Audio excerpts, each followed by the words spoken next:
Hello, I'm Lynn Jarvis, contributing editor for Across the Fence, and today I'm joined by WCX-TV's Sharon and Meyer for a tour of Spain in the springtime. Sharon, we had a great day yesterday. Now, what's on the itinerary for today? Well, we're in Barcelona now, and of course that means the famous architect Gaudi. So we'll be going to the Sagrada Familia. We're also going to be taking a walk down the Rambla, and we'll be visiting the port. So there's lots to do here in Barcelona. We're also going to be meeting up with my former exchange student, Ulla, who is going to be bringing us up to the northern part of Spain along the coast. You're going to love that because it's so pretty. Well, that sounds great, Sharon. We've got on our walking shoes, so let's get started. This is what the Sagrada Familia is expected to look like upon its proposed completion date in 2026, the 100th anniversary of the death of architect Antonio Gaudi. He was 31 years old when hired to build the basilica. Abandoning all other commitments, he secluded himself and lived in the workshop. It's unlike any other house of worship in the world, with its fanciful sandcastle-like ensemble of twisting towers and swirling columns. No other architect has made stone look so fluid and free-flowing. It's not always pretty, but that's not the point. As Salvador Dali, an early fan, said, "Those who have not tasted his superbly creative bad taste are traitors." Construction languished after Gaudi's death in 1926, and the Sagrada Familia's future was uncertain with slow progress for many years. Then in 1992, Barcelona hosted the Olympic Games, and word spread about the amazing structure in the middle of the city. More people started to visit. Now some 2 million visitors a year pay $15 to tour the basilica, a never-ending source of income that makes construction unstoppable. Recently, local architect Jordi Fowley assumed control of the project, an excellent choice as he's been part of the architectural team for more than 20 years.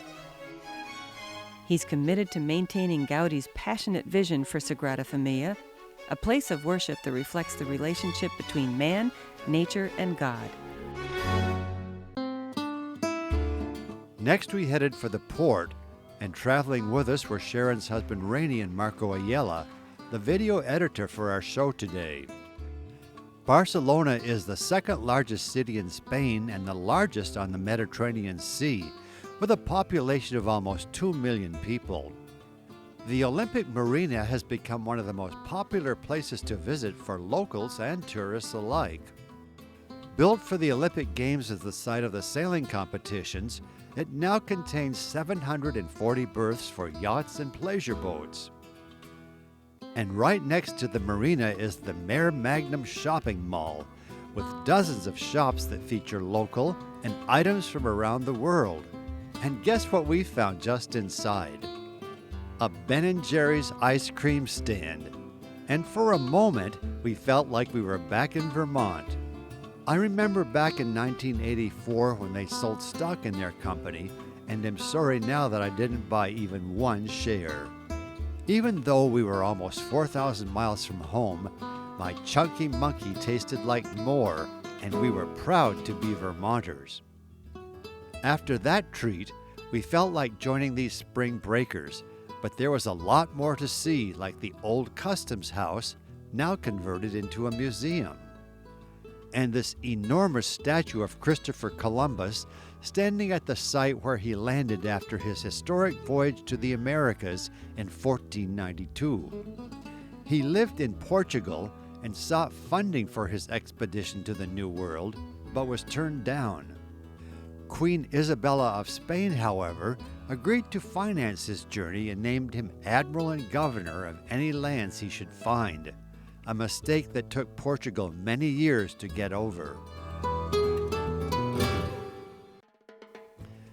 I opted to break away from the group for a tour to Montserrat, a mountaintop monastery, home to some 80 Benedictine monks. Visitors from around the world ride the funicular to reach the spectacularly beautiful retreat, some 4,000 feet above the valley floor. While you look at some of the beauty of Montserrat, let me explain how it became a sacred place. In 880, some children saw a bright light descending from the sky and heard angels singing. The excited youth rushed home to tell their parents. The Bishop of Manresa was brought in and saw the same vision that happened above a cave, and when it was explored by church elders, they found this statue of the Black Madonna with its elongated face and thin body holding an orb of the universe in her hand and the Christ child on her lap. While listening to Catalonia, one of the oldest and most renowned boys' choirs in Europe, their beginnings going back to the year 1223, the faithful pay homage. The most revered image in Spain, the Black Madonna sits at the front of the Santa Maria Monastery directly above the choir boys. The line to honor her never ends. The statue is actually behind a sheet of protective glass with just the hand holding the orb reaching out. It is tradition to kiss or touch her hand while opening your other hand, palm up, as an offering to Jesus. With the celebration over, the hundreds of faithful and curious filed out of the monastery, this being just a few of the 10 million that visit Montserrat every year. We just happened to be in Barcelona on St. Jordi Day, April 23rd. Our guide Maria explains. Sant Jordi is one of the most important days for Catalonians. In fact, for me, it's the most important day. Well, it's our Patron's Day. In fact, on the 23rd of April, we do celebrate the death of William Shakespeare and Miguel de Cervantes. Anyway, it's our Book and Rose Day. It's almost our Lover's Day. Why is it so important? Have you ever heard about the legend of Sant Jordi?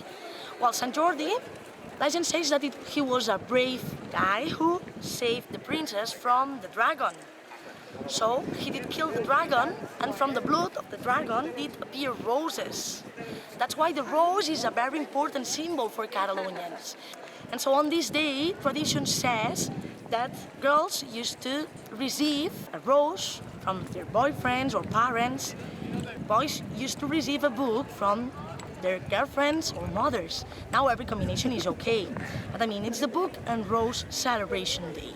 You will see the whole city of Barcelona or any city in Catalonia is celebrating this day. The city will be full of colorful roses, every color. And you also be able to find every book, ancient and new ones. Important Spanish and Catalan writers will be around the city, signing books. So it's the most beautiful day in Barcelona. What else can I say? I do really hope you enjoyed this Sant Jordi Day. And enjoy it we did, along with several thousand others who are participating in the festivities along La Rambla on this lovely April afternoon. The next morning, we met Laia Radois, the exchange student that Rainey and I hosted in 1995 and 1999. She'd be our guide for the rest of our time in Spain. On our way to her home, she told us about some of the things she wanted to show us. Hello, we are in La Costa Brava, and I'll show you a Spanish horse stable, Cadaqués, and the ruins of Empúries. I hope you enjoy it. It was nice to leave the hustle and bustle of Barcelona and head north to the Costa Brava region of Spain. Translated, it means wild coast, and it's 100 miles of rugged coastline in the northeastern corner of Spain, ending at the border of France. We would stay in the ancient village of Ulla, founded by a community of Augustinian monks in the late 17th century. Little has changed here, and we felt like we'd step back in time, and it was a wondrous feeling walking these ancient streets on this spring day.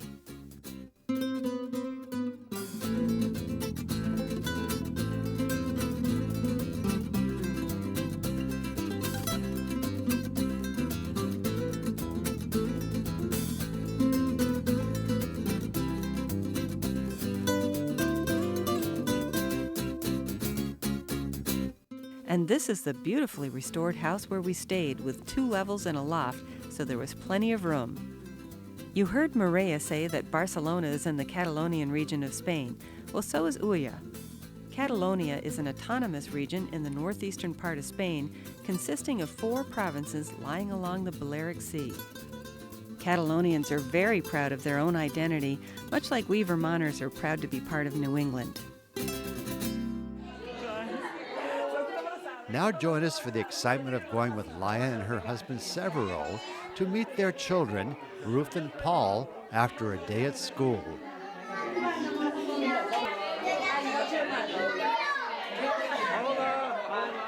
On the other hand, Paul wasn't quite as excited to meet us as his sister, but it didn't take long for him to get over that. He's very shy. He's very handsome.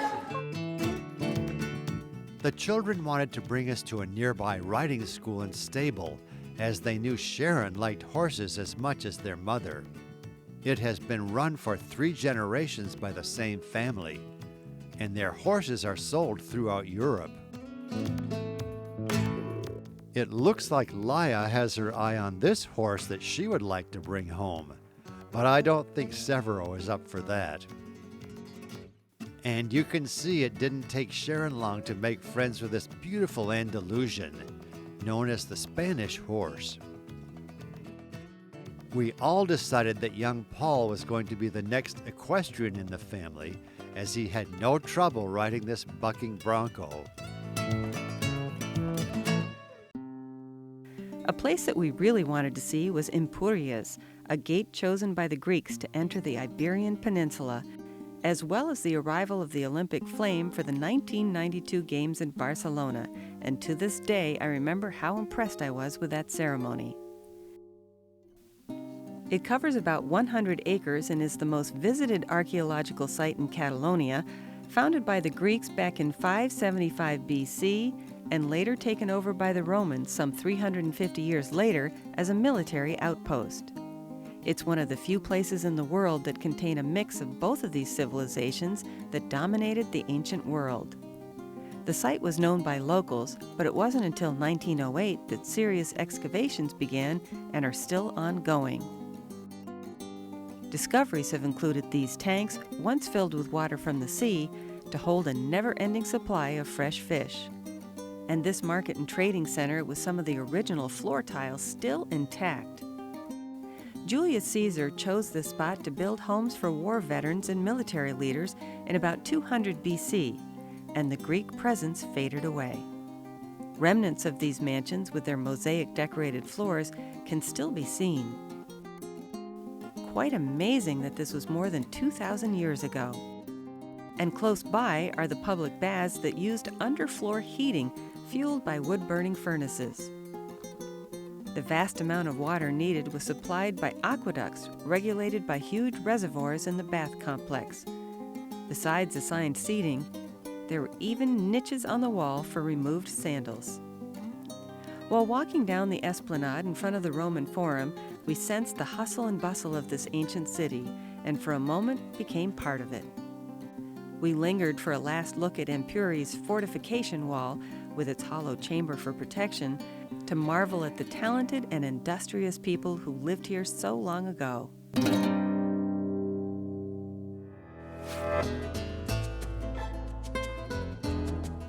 We have just time to visit Cadaqués, the most easterly part of Spain, where the Pyrenees Mountains meet the sea just south of the French border.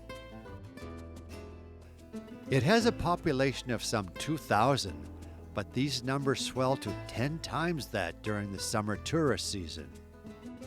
We were there before the rush and pretty much had the town to ourselves, and it was an overcast day. What a good time we had skipping stones into the Mediterranean Sea, and little Paul thought if he threw hard enough, his stone could make it all the way to France. This isolated, picturesque village has inspired many artists over the years, the most famous being Salvador Dali.